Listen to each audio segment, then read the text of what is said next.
I'd like to call to order this MPC meeting. The Municipal Planning Commission is conducting this meeting in person and via conference call in accordance with Municipal Government Act Section 199. Council chambers is now open for public attendance in person. However, members may still join meetings remotely using our current teleconference process. As per Wheatland County Policy 7.13, members of the public are not permitted to speak unless the Commission agrees to hear from them. If the Commission agrees to allow the public to speak, the Chair will call upon specific individuals at that time. Please note this call is being recorded and will be uploaded to our website and/or social media. For any individuals using the conference call line, we ask that you mute your phone to eliminate background noise. Everyone has a right to be present at Municipal Planning Commission meetings. Any attendees that are considered disruptive to the progression of this meeting may be removed at the discretion of the Chair as per the Municipal Government Act Section 198. We thank you for your cooperation and understanding. As we have one member voting in or calling in remotely, I'll call a roll call vote. Member Eichert is here. Member Link. Good morning. Member Clausen. I'm here. Member Lowerson. Here. Member Laprise. Here. Member Bigger. Here. Member Kester. Here. Thank you. Here.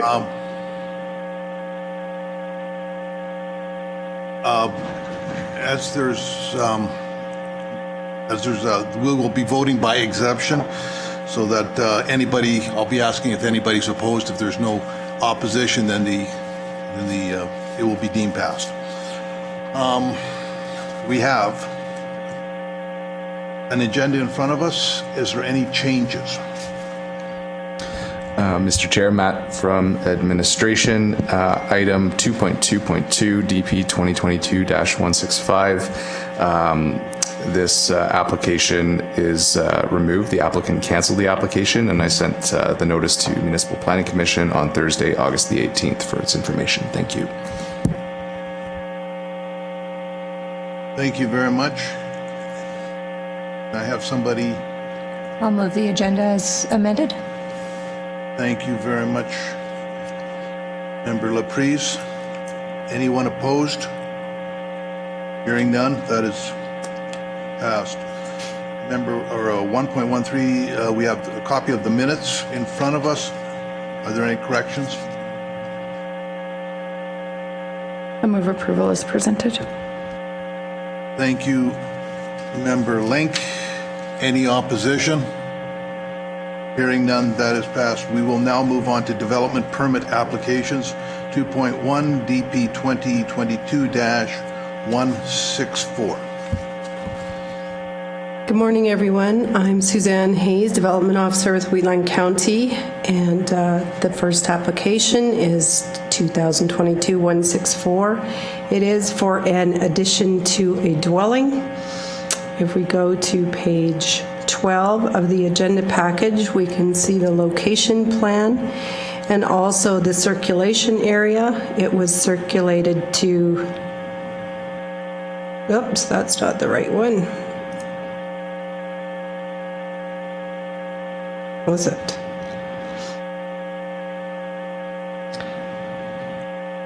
Okay, yes it is. So the circulation area on page 12 circulated to landowners within 1 mile.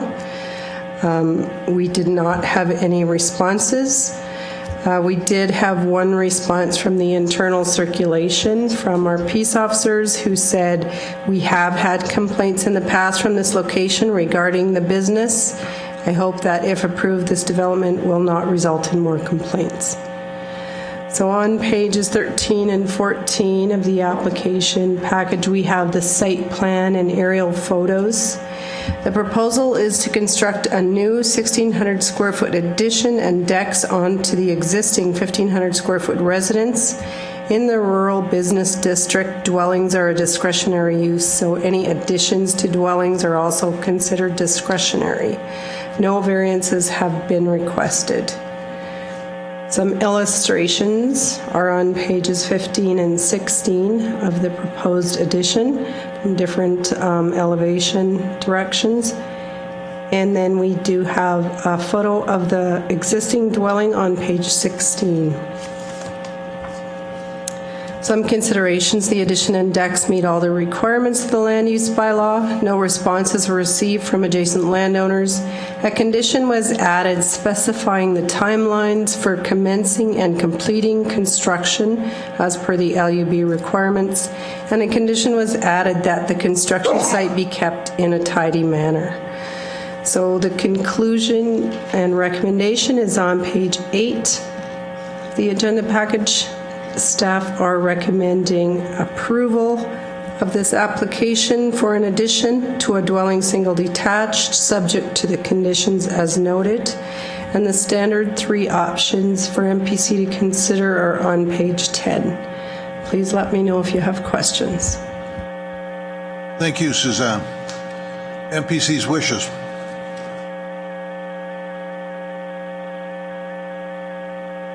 Can I just ask, so the complaints that we've received must have to do with being untidy or something like that? Is that- Yes, it was more related to the business operating on site. There's a landscaping business, and so the applicants went through a process of cleanup, and this application is related to their dwelling that's on site. Right. So that's why we have the conditions of having a certain time to do it. And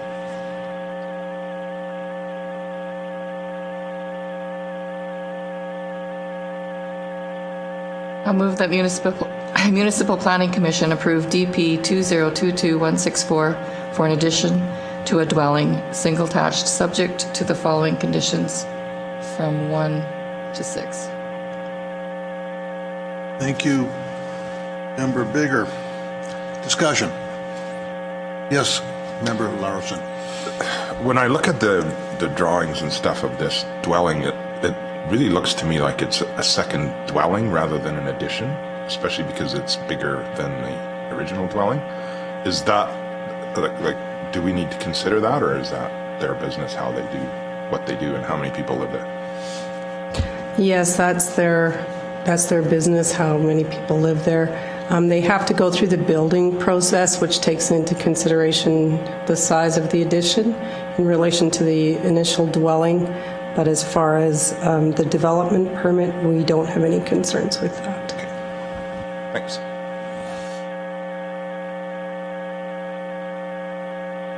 Just administrative, just for my, this is strictly a residential. There's no discussion that there's going to be business space in this dwelling. This is all residential. Correct. More discussion? No more discussion? I'll call the vote. Anyone opposed? Hearing no opposition, that is deemed passed. We will move on to 2.3 DP 2022-169. So if we go to page 30 of the application package, we can see the location plan and the circulation. This is a variance application to the maximum building height of a fence in the front yard. So we can see there, we did circulate to landowners, adjacent landowners +1 of the parcel. On pages 31 and 32, we have the site plan of where the proposed fence is going to go in the front yard and an aerial photo. The applicant is requesting to construct a decorative residential fence along the front property line, which is proposed to be 6 feet in height. And the land use bylaw stipulates that in residential hamlet zone parcels, the maximum height of a fence shall be 3 feet in height between the front facade of the principal building and the front property line. The fence design is open and should not create a solid screen along the front property line. Pages 32 and 33 have some illustrations of the type of fence. The proposal meets the criteria listed in the land use bylaw, as it should not have a negative impact on the surrounding landowners or cause sightline or safety issues, and there were no concerns raised from the internal peer review or the circulation to surrounding landowners. Staff's recommendation is on page 26, and it is to approve the application with the conditions as noted, and MPC Standard 3 response options are on page 28. Please let me know if you have questions. Thank you, Suzanne. MPC's wishes? I'll move that Municipal Planning Commission approve DP 2022-169 for a variance to a maximum fence height, subject to the following conditions 1 through 5. Thank you, Member Laprise. Discussion. I've only got one question, and with this application, will the fence look like the detailed drawings that we've got of the fence? Like, they can't just change it and say, it was 6 foot, this is sort of the same idea? No, this is what they propose, is this fence. So Exactly. if they change that significantly, then we would say, no, you can't do that. You've been approved to do what has been drawn. Exactly, yeah. Thank you. Any more discussion? Hearing and seeing none, I'll call the vote. Anyone opposed? That is passed. We will move on to DP 2022-170. This application is for a home-based business type 2 for a portion of a roofing business to be operated from the Hamlet residential parcel. The location plan, it's within the hamlet of Cheadle, and the circulation notice is on the same page, which is page 40. We sent the circulation to the entire hamlet of Cheadle. We did receive 3 responses in opposition. The internal circulation, we had a response from the peace officers that said there has already been neighbor complaints about various issues on the property. If the applicant adheres to the storage rules laid out in the DP, there should be no other concerns from protective services. On page 41, we have their site plan and an aerial photo.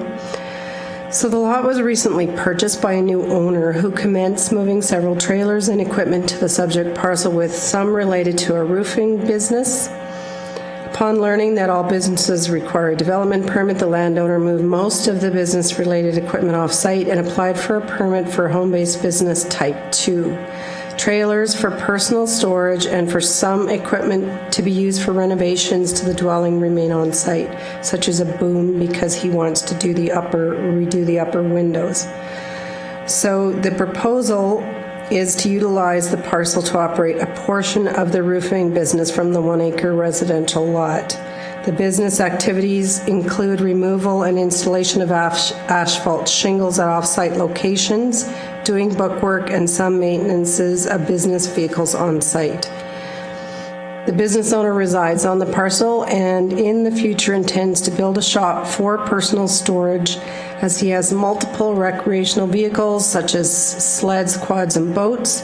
And once constructed, the shop will also be used for maintaining some of the business-related equipment. There is no client visits, no deliveries to the site, and all of the employees are subcontractors, so they won't be coming to the site, and there is no signage. So the land use bylaw criteria for a home-based business type 2 allows a maximum of up to 2 non-resident employees, 2 commercial vehicles, and up to 5 business-related visits per day. Any activities beyond these parameters will exceed those of a home-based business type 2, and any intensification, such as adding a shop for the business, would require an amendment to the permit. Excuse me. So on pages 41 and 42, we have some photos taken of the site after the equipment was moved in. The proposal does align with the MDP, sections 3.71 and 3.73, as it facilitates employment for residents within proximity of their home and is an economic development opportunity. Though some considerations are, I have added a condition specifying the exact parameters of an HBB2, allowing a maximum of 2 vehicles, 2 commercial vehicles, or 2 non-resident employees, 2 commercial vehicles, and 5 business-related visits per day at max, although they've specified there won't be any business-related visits. An HBB3 is not a use that is allowed to be applied for in the Hamlet Residential District, so beyond these parameters, this business cannot operate in a hamlet. The internal peer review had no concerns provided the applicant stays within these parameters. The trailers and recreational vehicles for personal use and the issues with the dogs will remain on site, and so will all the trailers for personal use. Whether or not this permit is approved, I think there will be several trailers located on site. The applicant has stated that his intention is to have a very tidy site and that some of the equipment is for renovations, such as the boom.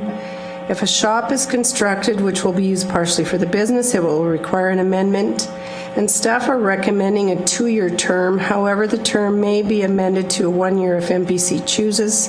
This will allow time for completion of the renovations, removal of unrelated equipment, and time for the owner to make the site tidy as per his stated intention. On page, or the recommendation is on page 35 of the agenda package. Staff are recommending approval. We have added the condition for related to the HBB business activities in condition 3. We have added condition 7 that says any future modifications or development will require a development permit, and number 9 is for the 2-year term. And MPC has their standard 3 options on page 38, so you can accept the recommendation, or you may change it, or you may come up with a recommendation of your own. And that concludes my presentation. Please let me know if you have questions. Thank you. I'll move that Municipal Planning Commission approve DP 2022-170 for a home-based business type 2, subject to the following 9 conditions. Discussion. Sorry. Yes, Member Larson. Just looking at some of the pictures and stuff, it seems to me to be fairly clear that the intention would be for business type 3. And I'm a little worried if we approve this that they're going to think that they can just go ahead and do that. Is that a concern that you guys have too? I have made it very clear to him that the only things allowed are 2 business-related vehicles, and he has said that a lot of the trailers on site, he's said it multiple times, that they're related to all of his toys that he has. So I can't predict that what his future intentions are. I can only go by what he's told me. That was my concern as well. When I look at their land use bylaw, like type 2 business is meant to be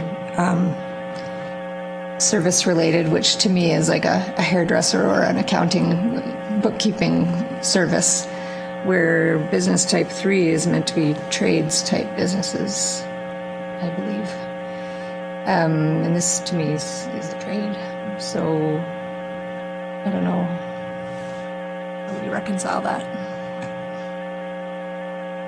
I look at it as, because I am a tradesman by that.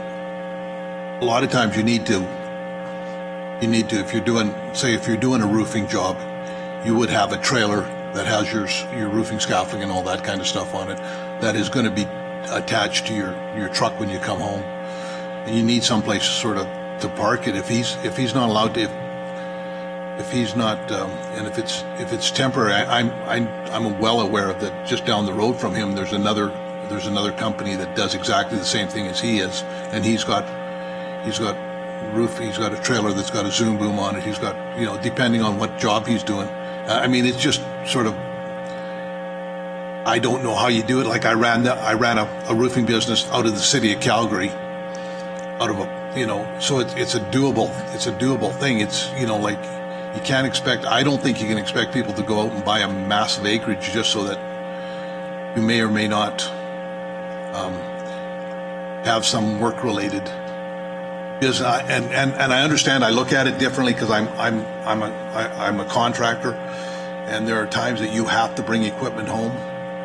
And I don't think we've made there's nothing in here that tells me that any of this equipment is permanent equipment. He's not going to be fabricating anything. Looks like down the road he may be putting up a shop that, and then it'll be out of sight, out of mind. So that's where the way I look at it is, where you draw the line between what you've got for recreational trailers and what you've got for work trailers is going to be a difficult thing. But I get the feeling that this is a gentleman that's trying to do the right thing, and I think we should allow him to do the right thing.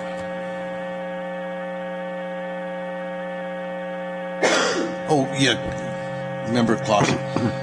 Thank you. Yeah, looking at the lot size, fairly large, and I think if once this person's bought this home recently, and probably going to improve it, and some landscaping and trees, if they would grow there, I'm not too sure because it's fairly wet, but that is a large site, a large footprint of an area, so I don't have a problem with it, and I also don't have a problem with giving somebody a chance.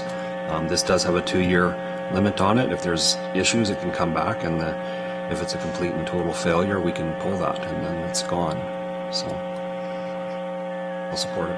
Yeah, for me, it's not the trailer with roofing materials. It's more just all the equipment. If it's just a big storage area of equipment, that detracts from the intent of the hamlet.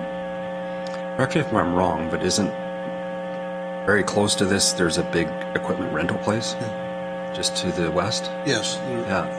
But Administrator, you've addressed the fact that this is not a storage lot. Have we not addressed that in this?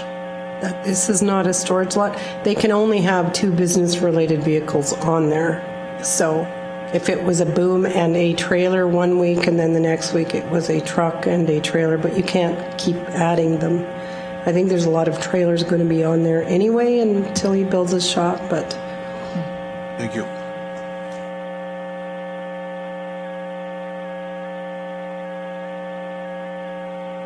I guess having a 2-year time limit on it helps. Yeah. Let's see how it goes. And yeah. Any more discussion? If not, I'll call the vote. Is anyone opposed? Seeing and hearing no opposition, that's passed. We'll now move on to subdivision applications, SD 2022-005.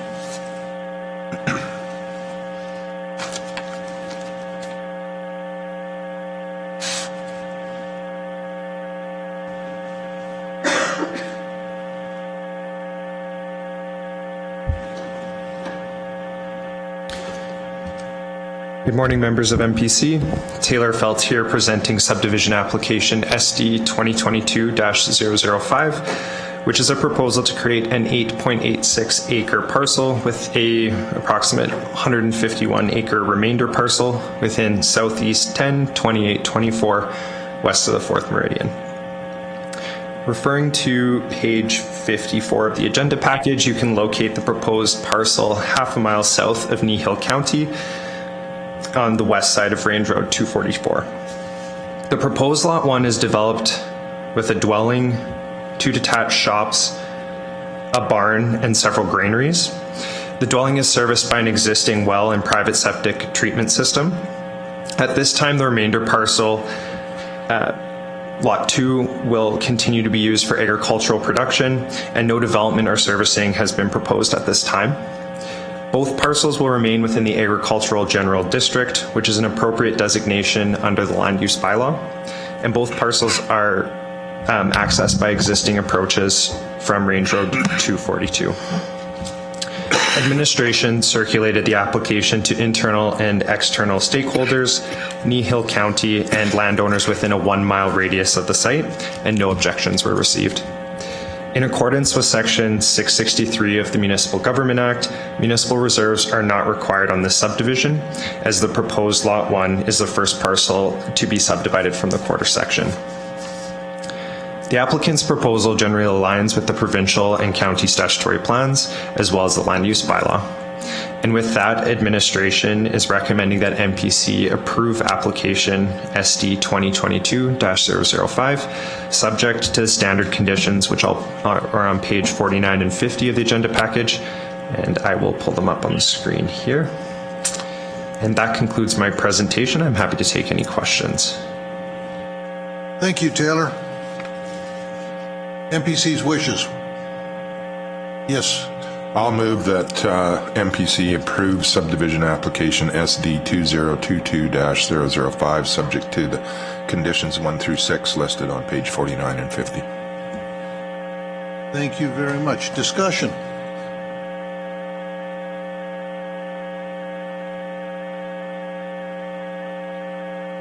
Seeing and hearing none, that is passed. Call the question. Oh, sorry. Oh, sorry. I'll call for a vote. Any opposition? We made it through without screwing up. Hearing none. That is passed. That brings us to the end of the our meeting. We are adjourned. Thank you. Enjoy the rest of your day. Well, thank you, Glenn. You too. See ya. Take care.